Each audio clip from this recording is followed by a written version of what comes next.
탑스핀 포핸드와 플랫 포핸드는 어떻게 다를까요? 테니스 동호인이라면 탑스핀 포핸드를 쳐야 한다는 말을 들어보셨을 겁니다. 탑스핀 포핸드를 치기 위해서 이렇게 공을 긁으라고 하거나 와이퍼 스윙으로 헤드를 돌려줘야 탑스핀이 생긴다고 이야기를 많이 하는데요. 몸의 느낌을 효과적으로 전달하기에는 좋은 코칭이지만 이렇게 해도 잘 안 되시는 분들도 많을 거예요. 오늘 영상에서는 탑스핀 포핸드와 플랫 포핸드를 조절하는 가장 간단한 방법을 알려드릴게요. 이번 영상을 모두 시청하시면 자유자재로 스핀 양을 조절할 수 있는 능력을 가지게 되실 겁니다.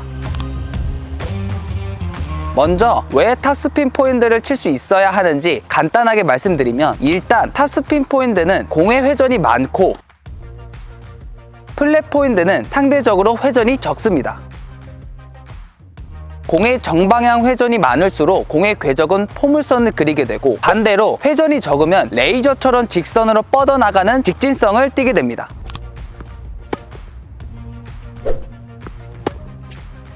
포핸드에서 에러가 나지 않으려면 두 가지 조건을 달성해야 하는데, 일단 네트를 안전하게 넘겨야 하고, 아웃이 되기 전에 공을 코트 안으로 떨어뜨려야 합니다. 그러려면 포물선 궤적이 직진성 궤적보다 당연히 유리하죠. 탑스핀이 바운드 이후에 높게 튀어오르거나 하는 여러 가지 장점도 있지만,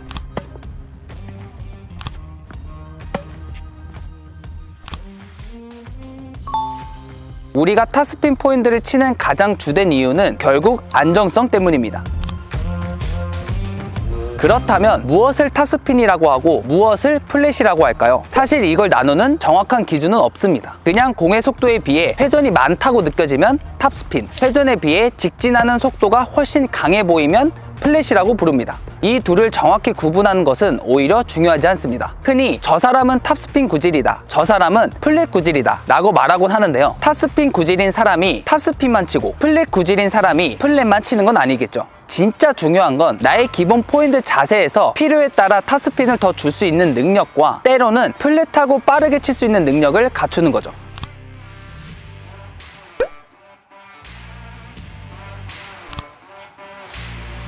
기본 자세에서 탑스핀을 더 주는 방법과 플랫하게 치는 방법을 알려드릴 건데요. 디테일한 방법을 설명드리기 전에 가장 기본적인 원리를 먼저 이해해야 합니다. 저희가 출시한 테니스 온라인 강의에 면의 원리에 대해 아주 자세한 내용이 있습니다. 그 내용을 알고 계신다면 이 기본 원리를 너무나 쉽게 이해하시겠지만, 아직 강의를 보지 못해 면의 원리를 모르시는 분들을 위해서 결론만 아주 간단하게 요약해 보겠습니다. 우리가 사용하는 라켓 스피드를 100이라고 가정해 보겠습니다. 우리는 이 100이라는 라켓 스피드를 공의 속도와 공의 회전으로 변환시킬 겁니다. 만약 이 100 중에서 90을 속도로 바꾸고 10을 회전으로 바꾸면 이건 플랫이라고 말할 수 있습니다. 반대로 70을 속도로 바꾸고 30을 회전으로 바꾼다면 이게 바로 탑스핀이 되는 거죠.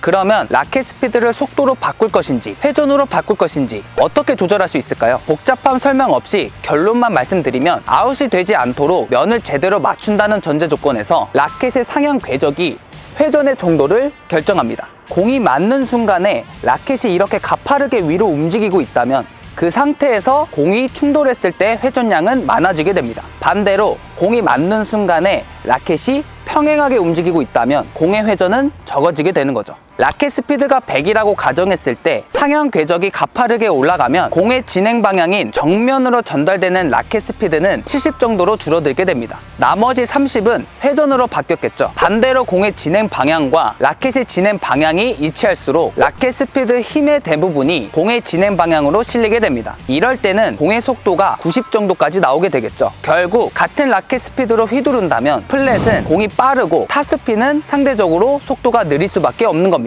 조금 어렵게 느끼셨을 수 있는데 그냥 다 무시하고 결론만 알면 됩니다. 공이 충돌하고 라켓에서 떠난 후 내가 아무리 와이퍼 스윙을 해도 이미 떠난 공에는 당연하게도 어떤 영향도 주지 못합니다. 탑스핀과 플랫을 결정하는 가장 큰 요소는 라켓이 드롭된 지점과 임팩트 지점을 연결했을 때 이게 얼마나 상향 궤적인가. 이렇게 되면 탑스핀, 이렇게 되면 플랫입니다. 이 각도가 거의 전부입니다.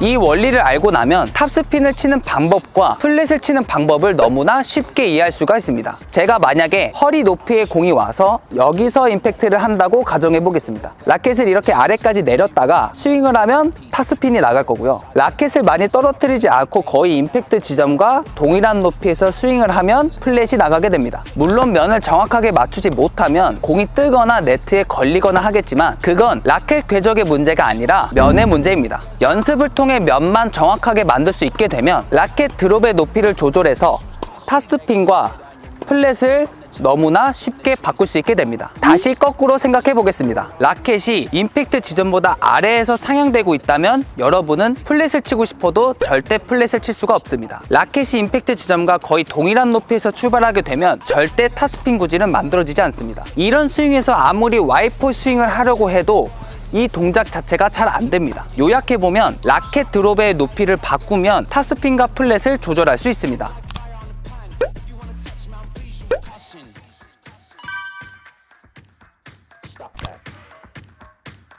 그런데 여기까지만 알려드리면 잘못된 습관이 생길 수도 있겠죠. 라켓 드롭의 높이를 바꾸는 정확한 방법은 무엇일까요? 직관적으로 생각해 봤을 때 팔을 이렇게 내려서 임팩트 지점까지 올리면 탑스핀이 되고, 혹은 팔을 올려서 임팩트 지점까지 가로 스윙을 하면 플랫이 나갈 것 같습니다. 하지만 이렇게 스윙하면 어깨 부상 위험도 너무 높고 이건 정확한 메커니즘이 아닙니다. 먼저 제가 기본 스윙을 한다고 생각해 볼게요. 사람마다 조금씩 다르지만 포핸드에서 아예 상향 스윙을 안 하는 분은 거의 없습니다. 제 기본 스윙은 이 정도 각도를 보이고 있어요.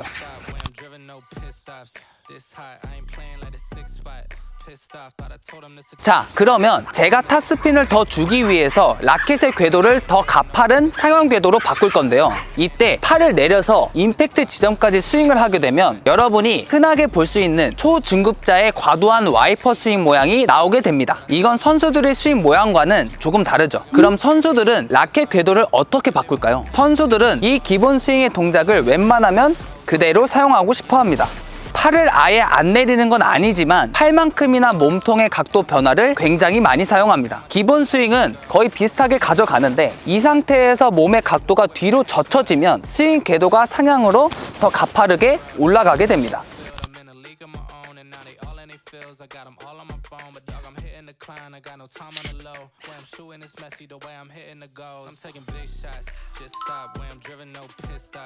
제가 지금 팔은 아까 기본 스윙으로 그대로 치고 있는데 몸의 각도가 바뀌니 궤도는 더 상향으로 바뀌었습니다. 반대로 플랫 포인트를 치고 싶다면 어떻게 할까요? 팔을 이렇게 올려서 가로 스윙을 하게 되면 어깨 회전인대에 부상이 옵니다.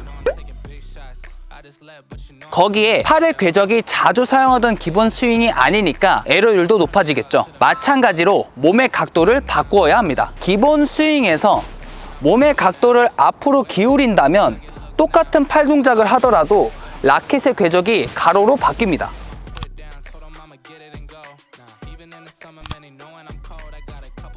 여기서 임팩트 면만 정확히 만들 수 있다면 직진성을 띠는 플랫 포인트를 칠 수 있게 되는 거죠.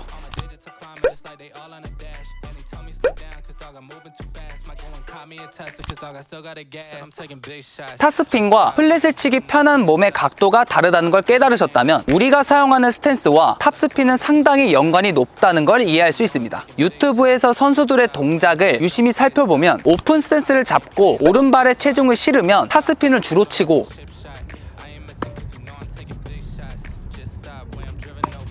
클로즈 스탠스를 잡고 왼발로 체중을 바꾸면 플랫을 주로 치는데요. 여러분도 한번 해보시면 좋은데 오른발을 축으로 잡아서 뒷발에 무게를 실으면 몸이 뒤로 젖혀지기 쉽고, 왼발로 축을 옮기면서 들어가면서 치면 몸이 자연스럽게 앞으로 기울여집니다. 수비적인 상황에서는 우리가 오른발 축을 주로 사용하고 무게 중심이 뒤로 가면 몸도 젖혀져서 안전하고 수비적인 탑스핀을 치기 쉬워지고요. 공격적인 상황에서는 충분한 시간을 갖고 왼발로 축을 옮길 수가 있는데 무게 중심이 앞으로 가면 몸도 앞으로 쏠리면서 가로 스윙을 통해 공격적인 플랫 포인트를 치기 쉬워집니다. 선수들은 필요에 따라 뒷발을 축으로 두고도 가로 스윙을 하기도 하지만 동호인이 따라하기에는 팔의 각도를 많이 바꿔야 해서 에러율이 높습니다. 오늘은 일단 일반적으로 오른발 축일 때는 탑스핀이 편하고 몸이 들어가면서 왼발로 축을 변경할 때는 플랫하게 치기 쉬워진다고 생각하시면 됩니다.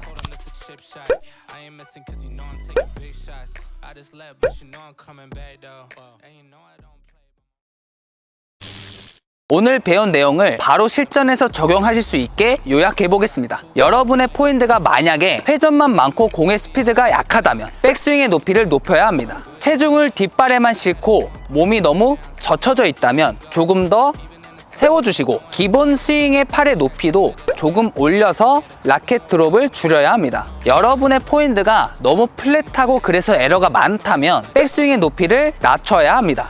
허리도 정확하게 서 있기보다는 앞으로 쏠려 있는 자세로 치고 계실 수도 있습니다. 백스윙의 높이를 낮추고 임팩트 지점까지 빠르게 스윙하면 와이퍼 스윙 동작은 내 몸이 자연스럽게 만들게 되니까 탑스핀을 넣으려고 와이퍼 스윙을 만드는 것에 너무 집착하지 마세요. 와이퍼 스윙은 상향 궤도로 임팩트가 된 이후에 라켓을 회수하기 위한 보상작용일 뿐입니다. 원인과 결과의 순서를 반대로 착각하시면 안 됩니다. 오늘 내용이 도움이 되셨다면 구독 부탁드리고 여러분의 테니스 메커니즘을 자가 진단할 수 있는 면의 원리에 대한 자세한 내용은 더블즈 온라인 강의에서 시청하실 수 있습니다. 감사합니다.